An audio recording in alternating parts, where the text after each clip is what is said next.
विरासत सिर्फ वस्तुओं की ही नहीं होती है। जो भी हमें हमारे पुरखों से मिले वही विरासत है। फिर चाहे वो खाने का सामान, उसे बनाने की विधि हो या फिर उस वस्तु के निर्माण में आने वाले बर्तन ही क्यों न हो। जयपुर जितना अपनी हस्तकला, वास्तुकला के लिए प्रसिद्ध है, उतना ही यह अपने पकवानों के लिए भी पहचाना जाता है। तो चलिए आपको आज जयपुर के जायकों का मज़ा देते हैं।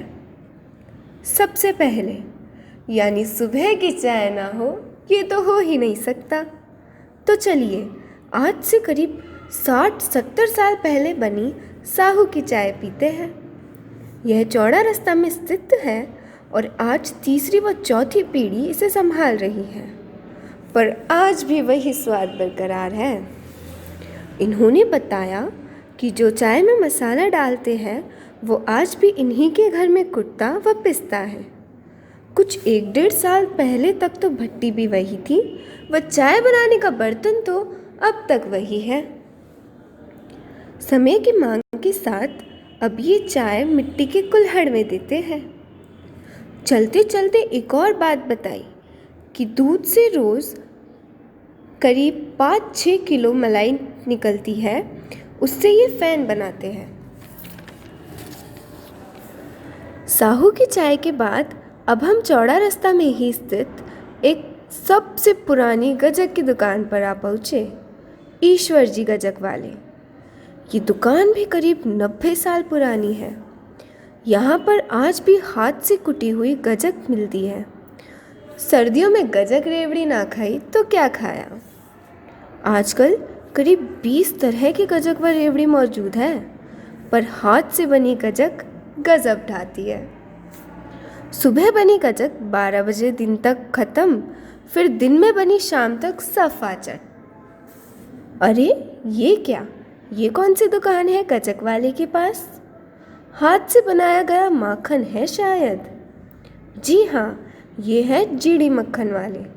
ये दुकान भी करीब करीब उतनी ही पुरानी है जितनी कि गजक वाली। कई तरह के माखन हैं इस जगह। माखन मिश्री, केसर इलायची, मक्खन, लोनी घी।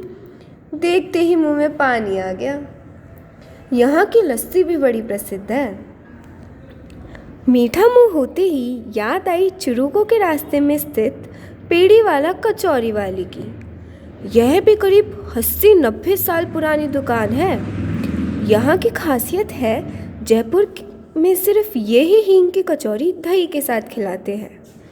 रोज़ाना करीब 500-600 कचौरी बस। वाह क्या बात है इनकी हींग की कचौरियों की। गोविंद जी तीसरी पीढ़ी है उस दुकान के।